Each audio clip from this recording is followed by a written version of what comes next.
Rivera Letelier, poeta y narrador. Nace en Talca, Chile, en 1950.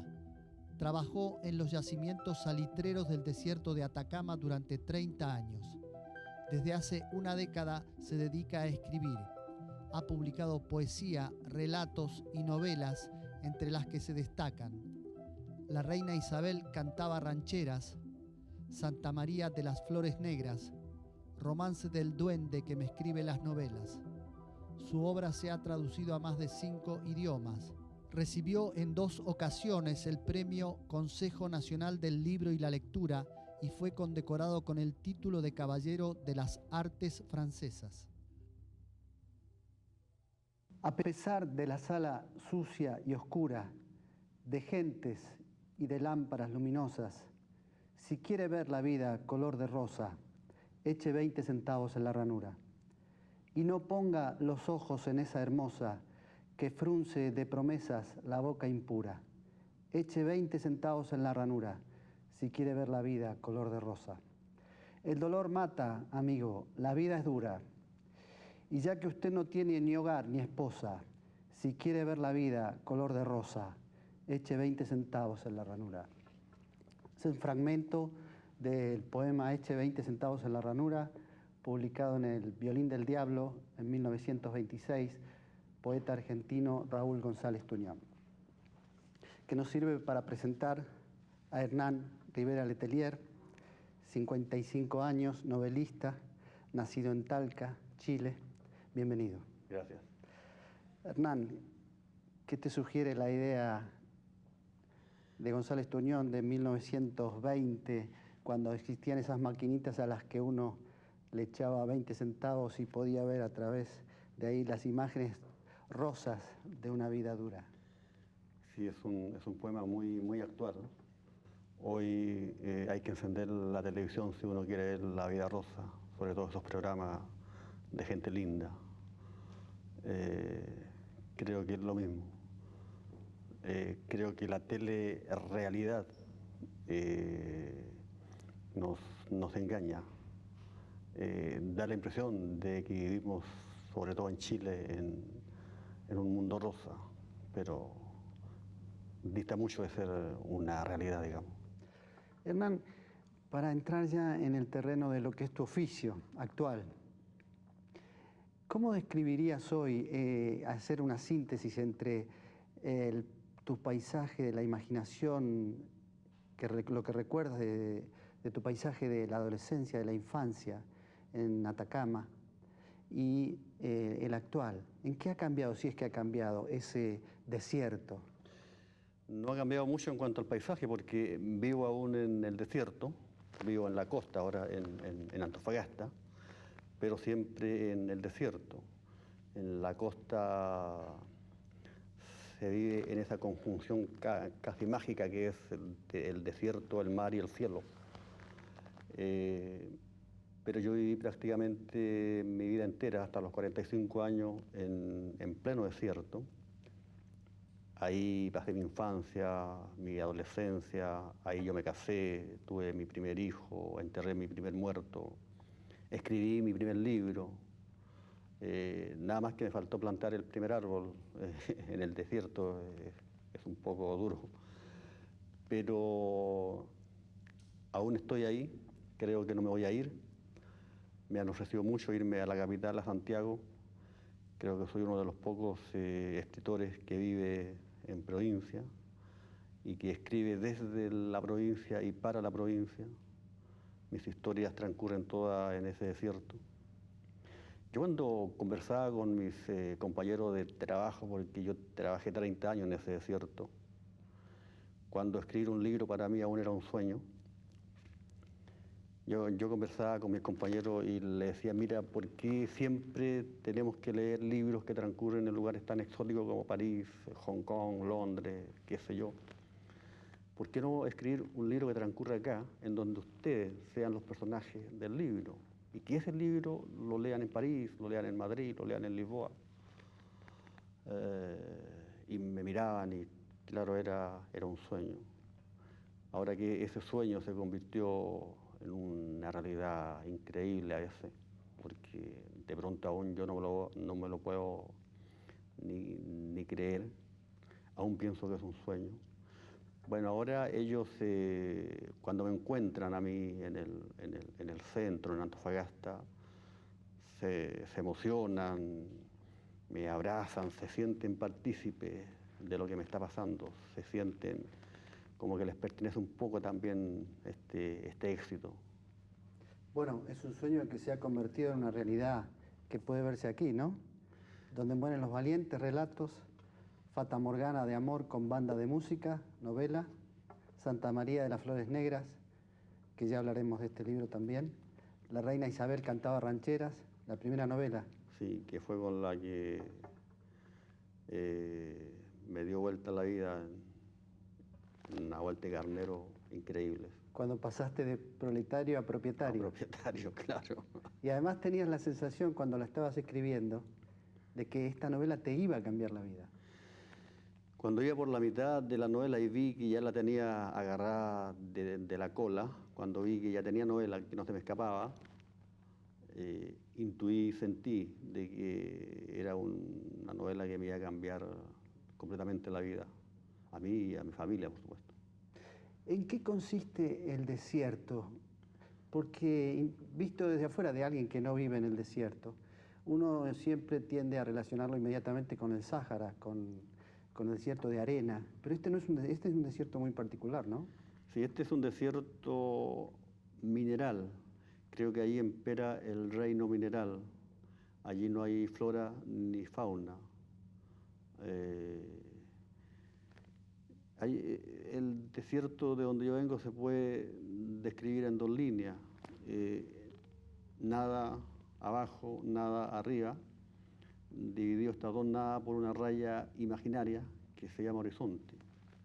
Esa sería la descripción en dos líneas del desierto de Atacama, que es uno de los desiertos más inhóspitos del mundo, donde no crece ni la mala hierba, donde no se ven ni siquiera moscas, insectos, nada. Y yo precisamente vengo de la parte más dura de ese desierto, que es la Pampa, en donde allí la única flor posible es la sombra de una piedra. No hay nada más fresco que la sombra de una piedra. Pero además allí vive gente, hay pueblos. ¿Y de qué vive la gente? ¿Cuál es la riqueza mineral? Bueno, claro, como te decía, la descripción de ese desierto se hace en dos líneas. Ahora yo he escrito 7 novelas contando el desierto. Lo he podido hacer porque gracias a la gente, gracias a la historia de esos hombres que llegaron y amansaron y humanizaron el desierto. Y lo que yo cuento en mis novelas es justamente la vida de esos hombres, de esas mujeres, de esos niños, que allí viven de la minería, de la extracción del salitre, del yodo, en fin. Pero ya está en las últimas. El desierto de Atacama llegó a tener una cantidad de 300 campamentos donde se trabajaba el salitre, más de 100.000 almas desparramadas a lo largo de 1.000 kilómetros. De esos 300 campamentos está quedando uno con vida. Se fueron desapareciendo uno tras otro, se fueron convirtiendo en pueblos fantasmas. Y hoy el desierto es un huesario de pueblos muertos. Hoy el desierto está sembrado de pueblos fantasmas. Y de ahí vienen mis historias. ¿Cómo nace, Hernán, una vocación literaria ahí? ¿Dónde había libros? ¿En tu casa? ¿En el barrio? ¿En la biblioteca del barrio? ¿Y cómo nace, además, esa vocación literaria? ¿Cómo te acercas a los libros? ¿Cómo te llegan? Es muy raro porque yo me crié en un campamento donde no había una biblioteca. En mi casa no había ningún libro excepto la Biblia. Bueno, hay el libro de los libros. Pero yo aprendo a leer a los 7 años. En aquel tiempo se entraba al colegio a los 7 años. Aprendo a leer y me convertí en un lector omnívoro. Leía todo papel que encontrara por ahí impreso. Pero Es probable que hayas tenido quizás las ventajas del desierto. No había otra cosa que imaginar y seguir la aventura de la vida a través de los libros.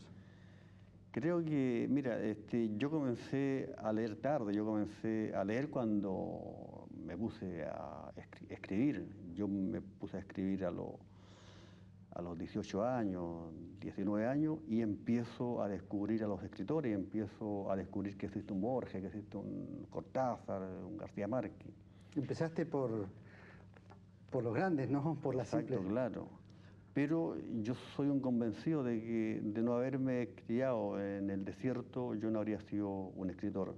Pienso que el desierto es el lugar ad hoc para conocerse a sí mismo, para estar con uno mismo, que creo que es lo fundamental para un artista. Conocerse primero a sí mismo, conversar con uno mismo. Yo me acuerdo cuando era niño, yo me iba a la pampa a conversar conmigo. A conversar con mi duende, decía yo.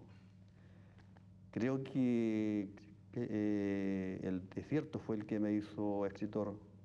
Yo siempre fui el niño extraño de la patota, el que hablaba poco, pensaba mucho, observaba mucho, andaba casi siempre solo. Creo que el desierto nos enseña a soportarnos a nosotros mismos. ¿Cómo resuena el silencio en el desierto?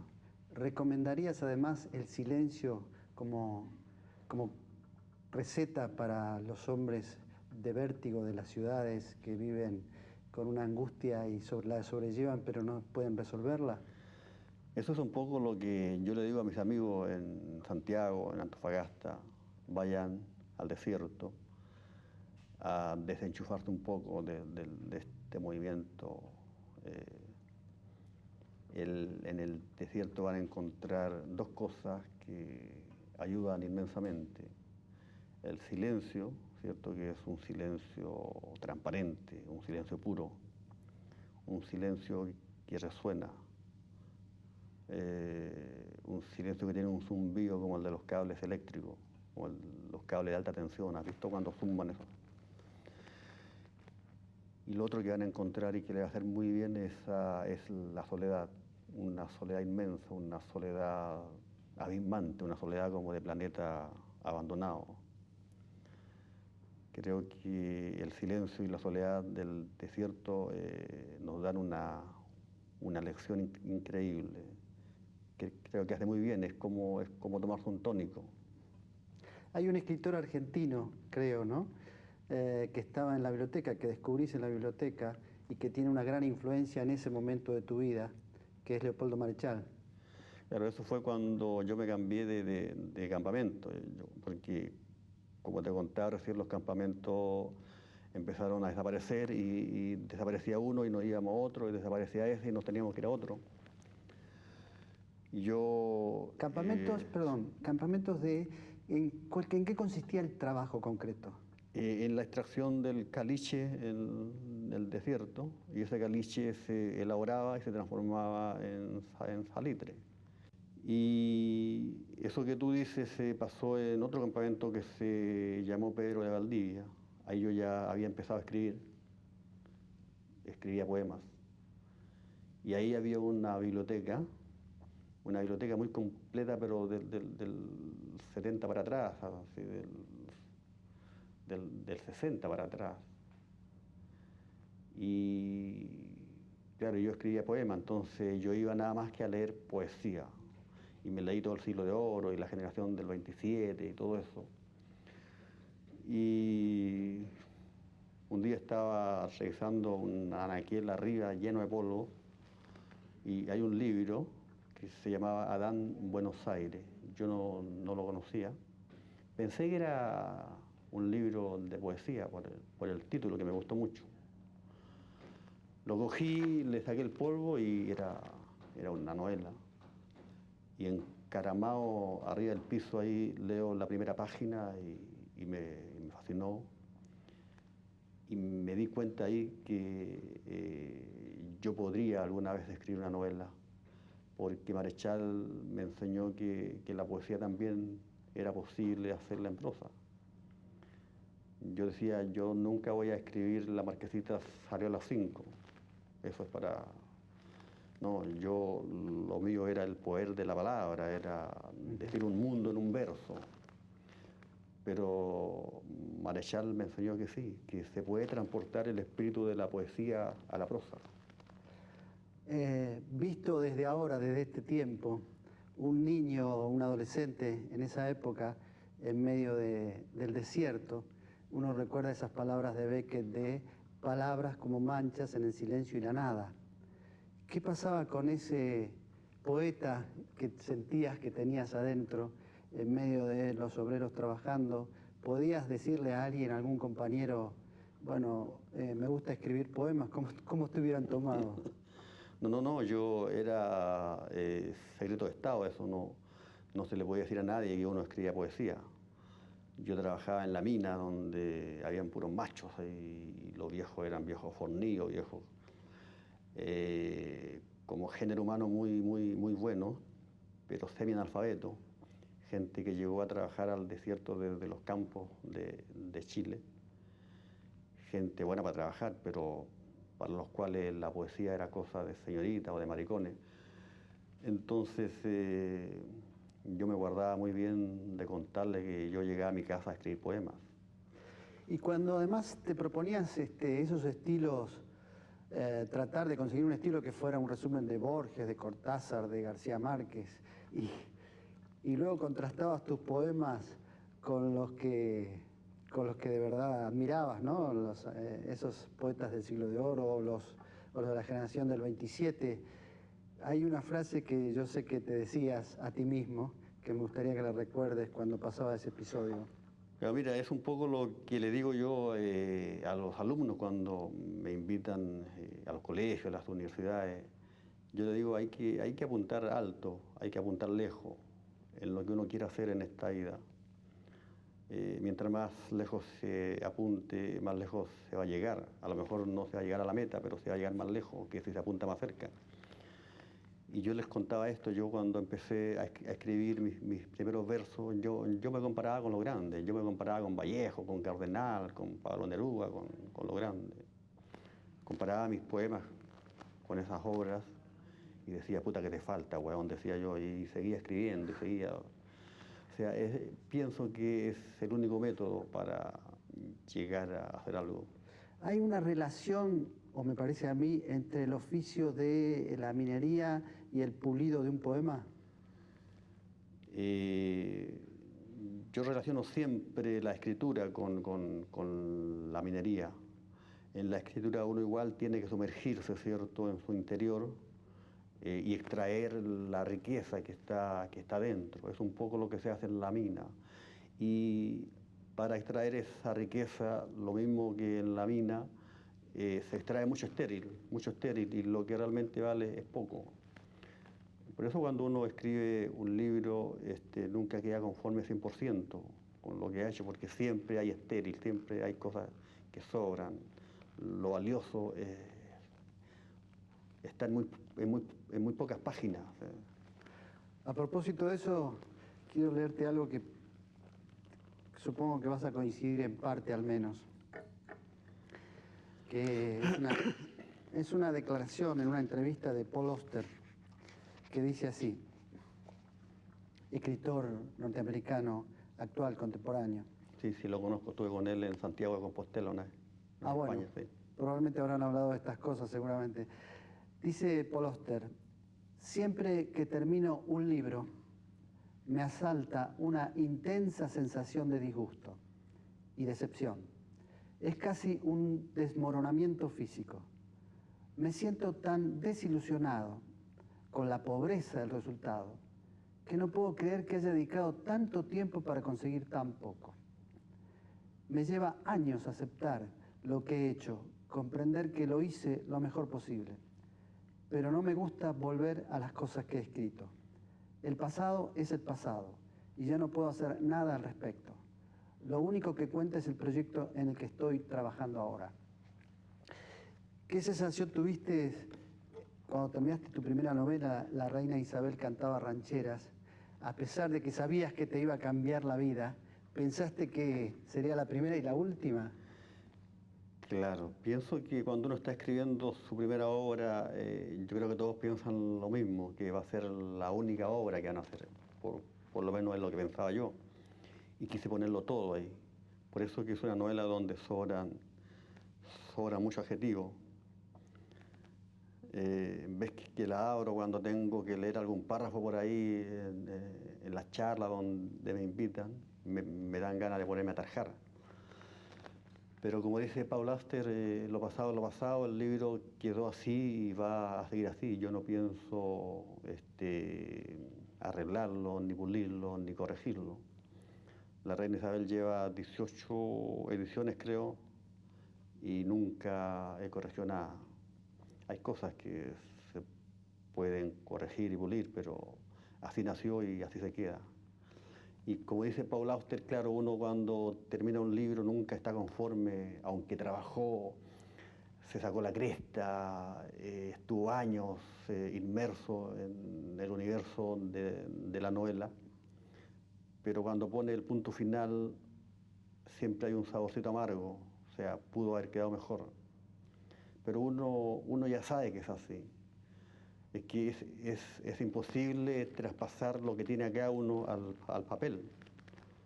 En el trasvasije de aquí al papel, a la hoja en blanco, se pierde, yo creo, un 60%.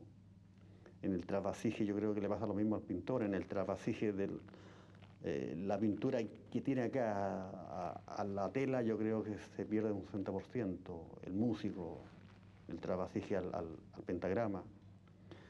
Es un poco lo que pasa con los sueños. Tú cuando despiertas en la mañana y sueñas y tienes un sueño precioso y lo vas a contar y te das cuenta que las palabras lo ensucian, que las palabras no alcanzan para contar las sensaciones que uno tuvo en ese sueño. Y uno le pega con el codo a la mujer y le dice, te voy a contar un sueño que tuve, y empieza a contar y empieza a darse cuenta que no es el sueño que está contando el que tuvo, es distinto, porque pierde, es lo mismo en la obra. Van Gogh, el pintor, decía algo que tiene que ver con esto, casi lo mismo. Sueño que pinto y luego cuando estoy despierto trato de pintar el sueño. Eso es lo que, claro, eso es lo justo, eso es lo que queremos hacer todos, pintar el sueño que tenemos acá. Yo tengo una novela ahora acá, pero que es genial, y estoy escribiéndola, pero aquí está perfecta. Además de las influencias de los libros, en particular por lo que veo de los escritores argentinos que leías en aquella biblioteca o que te llegaron, hay también una influencia de alguien que creo que fue importante, me parece que decisivo además, porque fue quizás la primera persona a la que le pudiste mostrar tus poemas y que sabías que no se iba a burlar de tu afición literaria, ni que iba a tomarlo, que los iba a tomar en serio, o al menos los iba a leer. ¿No? Tuvo que ver una persona que fue la que te impulsó inclusive a que mandaras a tu primer concurso de poemas. Sí, él ahora se jacta entre los amigos que fue mi descubridor. Claro, yo en este campamento me pensaba que era casi un náufrago, solo en una isla desierta, porque era lo único que escribía y lo único que leía poesía, y de pronto encuentro una persona que no trabajaba en la mina, que trabajaba en el hospital del campamento, que sí leía y que tenía libros, y él fue el que me empezó a prestar los libros de Lezama Lima, de Cortázar, de Onetti, de Borges, en fin. Él fue el que me pasó 100 años de soledad y yo me deslumbré completamente. Y él fue el que una vez me tomó unos poemas y los pasó a máquina y los mandó a un concurso y nos ganamos el premio. Y luego seguiste enviando poemas a concursos, ganaste casi todos. Bueno, de los que enviaste. Claro, yo amoblaba la casa con los premios de poesía, sí. Y me compré como 6 máquinas de escribir, y cada vez que faltaba el pan, porque me ganaba un concurso y me compraba una máquina de escribir, pero cuando faltaba el pan lo primero que vendía era la máquina de escribir. No iba a vender la lavadora o la máquina de escribir porque era un lujo. Y me ganaba otro concurso y me volvía a comprar otra y faltaba el pan y la volvía a vender. Así compré como 6 máquinas. Recuerdo que escribí poesía durante 14 o 15 años, gané cerca de 26 concursos en poesía. Me pasé al cuento. Cuento escribí muy poco, 2 o 3 años. También participé en algunos premios y me gané 6 premios en cuentos. Todo esto además mientras trabajabas, por lo tanto, ¿en qué momento desarrollabas tu vocación de escritor? ¿Cómo era la tarea concreta? ¿En qué horarios del día? ¿En qué lugar de la casa?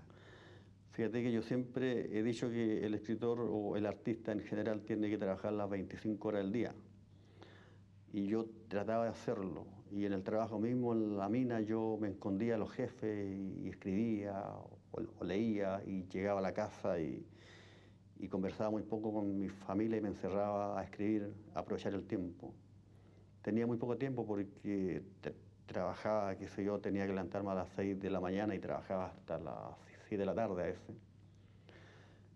Pero siempre viviendo y pensando en torno a los libros, en torno a lo que me gustaba, que era la poesía, la prosa. Y con el tiempo, ¿cómo cambió eso? Cuando te hiciste ya un escritor profesional, reconocido, ¿en qué cambió la circunstancia de escribir?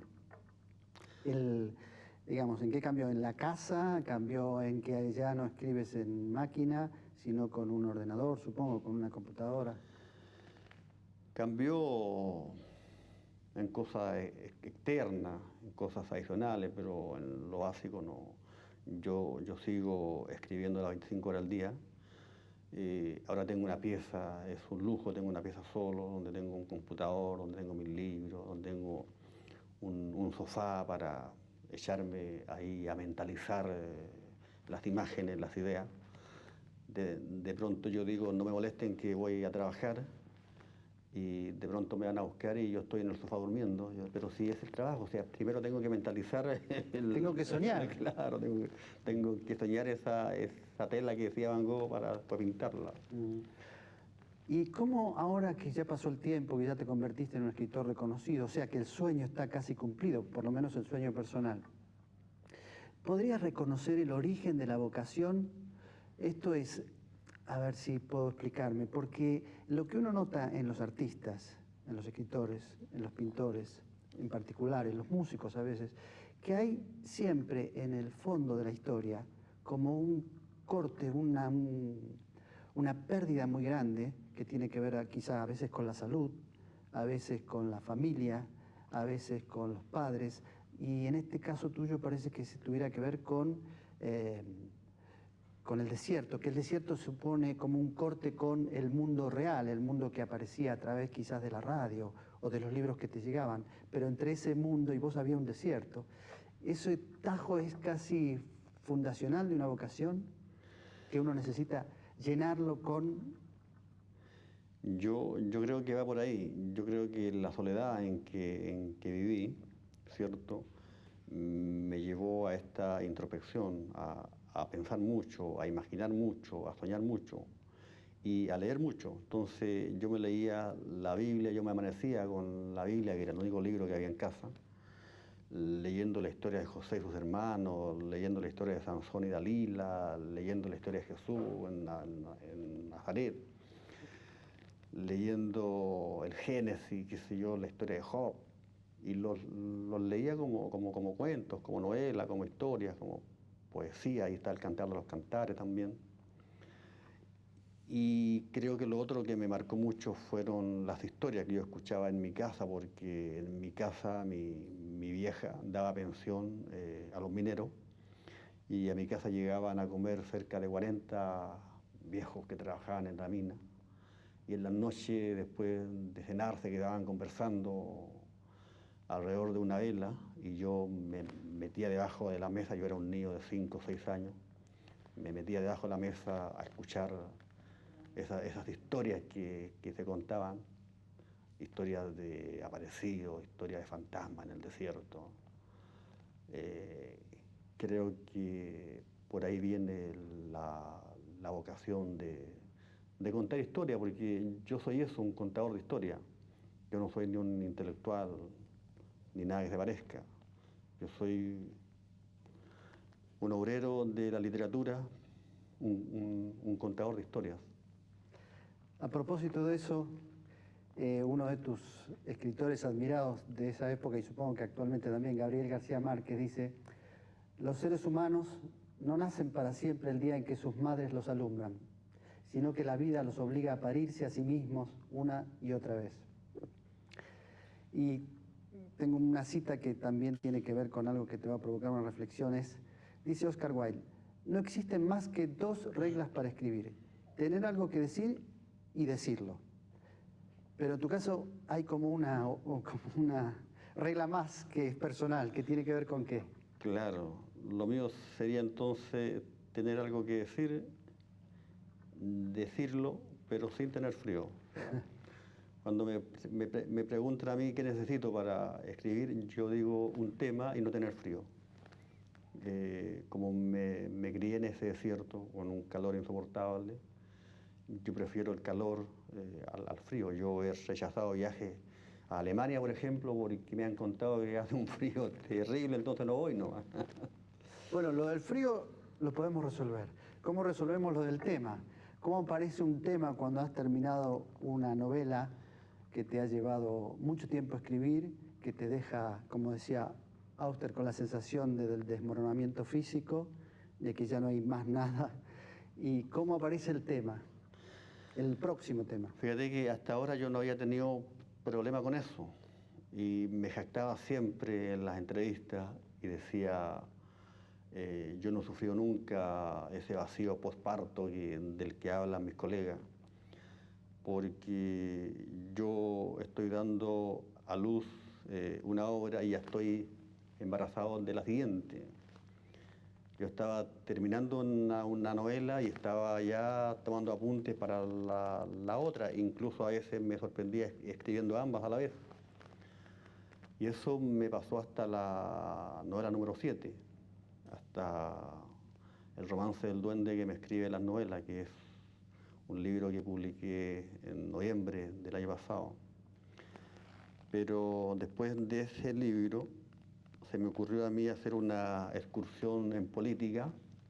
Estuve de candidato a diputado y fueron 3 o 4 meses en que me olvidé completamente de escribir en campaña. Gracias a Dios me fue mal en política y volví a la escritura y me ha costado reencontrarme con los temas. Y he empezado a sentir un poco esa sensación angustiosa de sentarse y no tener que escribir. O peor aún, de tener que escribir, tener historia, tener temas y sentarse y no encontrar el hilo para empezar, no encontrar el tono, no encontrar la primera imagen. Pero sé que va a pasar. Y ya empecé, hace una semana o 2 semanas atrás, empecé con mi nueva novela. Hay una novela de la que me gustaría hablar en particular, Santa María de las Flores Negras, que creo que resume en parte quizás lo que venimos conversando, la literatura y esta participación política, digamos, porque esta novela se refiere a un hecho concreto o habla de una historia que ocurrió en realidad, y que además fue un hecho trágico en la historia de Chile, que quizás no fue contado lo suficiente y que fuera de Chile inclusive no se tiene idea. ¿Podrías no escribirnos nuevamente el libro, pero sí al menos darnos idea de cómo nace, cómo trabajaste esta investigación, si fue comparable a las otras o esto requirió un trabajo más periodístico? Esta es una novela que me dio mucho más trabajo que las anteriores. Aquí tuve que investigar mucho. Tuve que leer documentos antiguos, ir a diarios de la época, en fin. Y creo que es una de mis novelas más importantes. No sé si la mejor, pero es la más importante. Y es una novela que me la debía a mí mismo y se la debía a mis compañeros de trabajo en la mina. Es una historia, esta es un caso que ocurrió un 21 de diciembre de 1907 en el puerto de Iquique.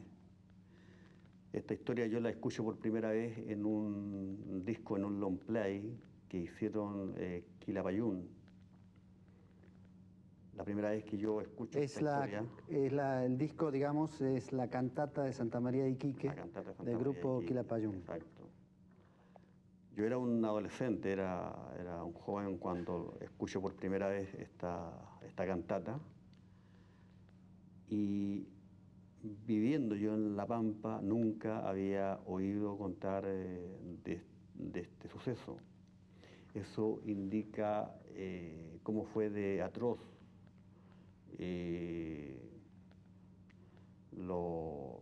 después de la matanza, la censura que hubo fue tan atroz que se censuraron los mismos obreros. No querían hablar de esto, no querían contar. ¿Qué fue lo que ocurrió? El hecho en sí. Fíjate que, corría el año 1907, en La Pampa habían más de 70.000 trabajadores con sus mujeres, con sus hijos, y eran tratados como esclavos en planeta ajeno, eran explotados de una manera atroz. Ni siquiera le pagaban el sueldo en billetes, le pagaban en fichas de cartón, de género, de cuero, pedazo de baquelita que decía vale por un peso, o vale por un pan, o vale por un litro de aceite, en fin. Y esas fichas tenían que cambiarla única y exclusivamente en la pulpería, que era un almacén, que era el único almacén en el campamento y que era a la vez del dueño de la salitrera, o sea, el negocio para este tipo era completamente redondo.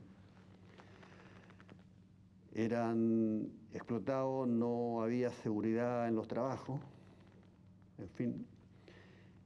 Y por todo eso los trabajadores entonces hicieron una huelga, empezaron en una oficina en un campamento que se llamó San Lorenzo, empezó allí esto, y esto fue cundiendo y se plegaron a la huelga todas las oficinas o campamentos de La Pampa de Tarapacá y bajaron en una caminata a través del desierto, caminaron 80 kilómetros a través del desierto para bajar hasta Iquique a reclamar a las autoridades chilenas, porque los explotadores eran todos extranjeros, habían ingleses, alemanes, españoles, en fin. Entonces ellos fueron a pedir justicia a sus autoridades, llegaron a Iquique y se juntaron cerca de 10.000 obreros con sus mujeres, con sus hijos, y los encerraron en una escuela Santa María, una escuela que tenía capacidad para 1.000 alumnos. Allí los encerraron a estas 10.000 personas y luego de una semana de negociaciones, de promesas falsas y qué sé yo, un día sábado a las 3:45 de la tarde, los soldados, las tropas van y rodean la escuela, plantan dos ametralladoras, unos armatostes gigantescos en aquel tiempo, con unos cartuchos que atravesaban y partían un caballo por la mitad a 40 metros. Instalaron estas ametralladoras a 20 metros de la multitud y dispararon. Y masacraron a más de 2.000 personas, entre obreros, mujeres y niños. Fue una de las matanzas más atroces que se conoce en la historia del mundo del trabajador. Tú dijiste alguna vez algo que me parece que todavía, con el tiempo, te pasó ver además que la magnitud de esa tragedia se volvía aún más atroz, porque las personas, las víctimas, los familiares de las víctimas, tuvieron que volver a trabajar para los mismos que los habían matado. Mira, yo cuando me puse a escribir esta novela, el final iba a ser, por supuesto, el capítulo de la matanza. Ahí iba a terminar. Pero de pronto me puse a pensar y dije, yo creo que si hay algo más terrible que la matanza fue el hecho de que los sobrevivientes, heridos en un brazo o en una pierna, esos sobrevivientes a los que mataron a su hermano, el sobreviviente al que vio caer a su papá, a su hijo, a su mamá, bueno, ese tipo tuvo que volver obligado a La Pampa a trabajar, a seguir trabajándole a los mismos tipos que propiciaron esta matanza. Yo creo que ese hecho había que contarlo. Entonces, el capítulo final ya no es el de la matanza, sino que es de cuando vuelven a trabajar a La Pampa como si no hubiese pasado realmente nada. Y sin haber logrado ninguna garantía, ningún adelanto, nada. Y además, recuerdo también que contaste que cuando estabas escribiendo esta novela, en el momento de describir la matanza, te angustiabas tanto que tenías que salir al balcón de tu casa a respirar para recuperar el aire y volver.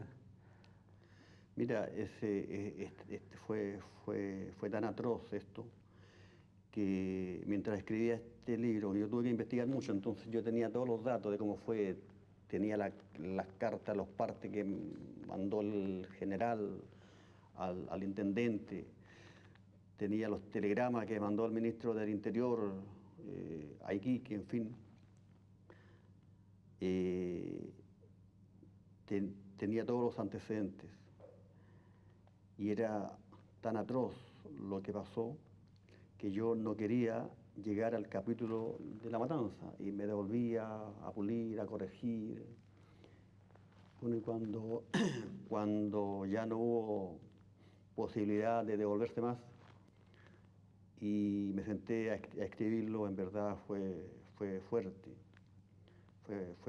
Yo lo habré corregido 20 veces ese capítulo y las 20 veces saltaban las lágrimas. Y descubrí atrocidades increíbles que, como he dicho por ahí, me hacían largar el computador a la cresta y salir al balcón a respirar. Descubrí, por ejemplo, que el ejército de Chile estrenó sus ametralladoras ahí con sus compatriotas, con los obreros. Descubrí que la matanza pudo haberse evitado 3 veces y no quisieron evitarla porque había que darle una lección a los sublevados, porque para ellos no era una huelga, era una sublevación. Descubrí cosas que realmente daba indignación.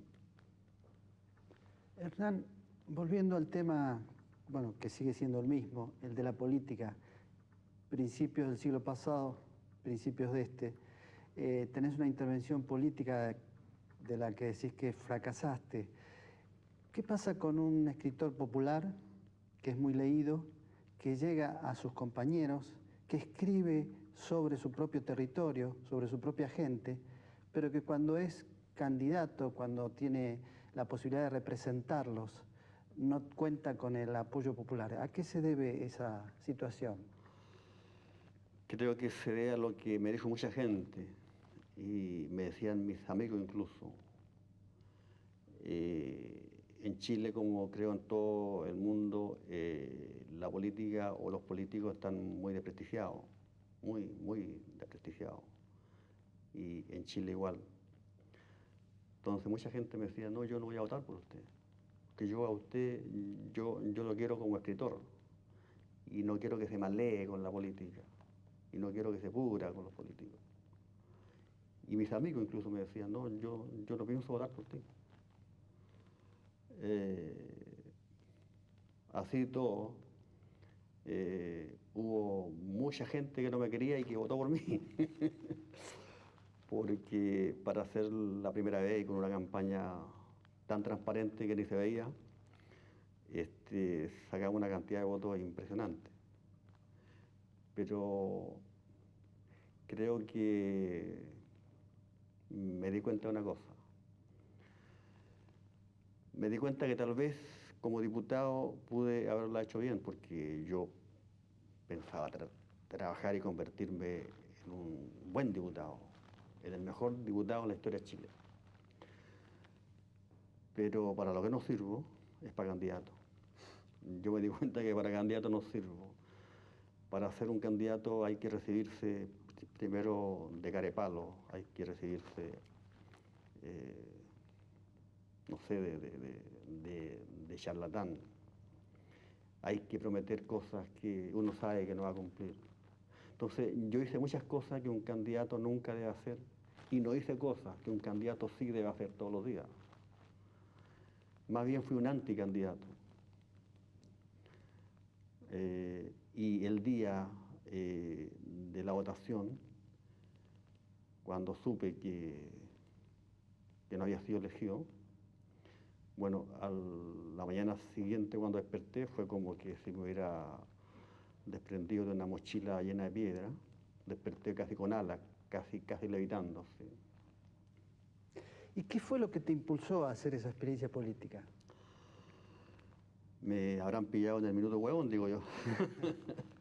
Pero lo pensé mucho, lo pensé y acepté pensando en que podría haber hecho algo por esa gente del mundo del cual yo provengo, hacer algo por esa gente de la cual yo cuento su historia en mis libros. Entonces yo decía, bueno, hice algo por esta gente, conté su historia. Hagamos algo más tangible, más en concreto. Hagamos algo por ellos. O sea, como diputado a lo mejor puedo hacer algo por mi gente. Ahora me he dado cuenta que no podría haber hecho mucho, porque un diputado que piense en los trabajadores, entre los tantos que piensan en el empresariado, creo que no hubiese podido hacer mucho. Uh-huh. Porque en la Cámara de Diputados, en la Cámara de Senadores, no tan solo en Chile, sino que yo creo que en todo el mundo, siempre está cargadito como para el lado empresarial. Hernán, y ahora con un ojo de escritor, con un ojo de político, sin volverte estrábico, ¿cómo ves el mundo que nos toca vivir? Este mundo tan convulsionado por un lado por el desarrollo tecnológico, que está influyendo casi, convirtiendo a los libros en un objeto de culto, y por otro lado en un objeto de consumo masivo, como pasa con las novelas estas de Harry Potter o de El Código Da Vinci, que la gente hace cola la noche anterior para poder ser el primero en comprarla. Por otro lado, la era de la imagen, y en un mundo donde estás viendo permanentemente que se lanzan guerras preventivas, que se anuncian choques de civilizaciones, guerras de religión. Por el lado, supongo yo, el escritor toma historias de ahí, ¿no? Claro. Pero, ¿qué pasa con el hombre político, el de acción? Fíjate que yo por ahí una vez dije que este mundo está necesitando una revolución globalizada, una revolución al estilo de la revolución de las flores, del movimiento hippie, de la década de los 60. Creo que en esa década también estuvimos al borde del estallido, al borde de que este mundo se fuera al carajo. Y creo que de alguna forma los jóvenes, con la revolución de las flores, hicieron algo para cambiar este mundo. Si no lo cambiaron, por lo menos cambiaron ellos, y al cambiar uno está cambiando el mundo. Creo que ahora se necesita una revolución no como se hizo en la década de los 60, imposible hacerla igual, pero creo que el mundo está necesitando que los jóvenes se rebelen de alguna manera, porque esto va directo al apocalipsis. Y creo que los jóvenes, yo tengo una confianza en los jóvenes y creo que van a encontrar la forma de hacer una revolución. ¿Cómo? No me la imagino.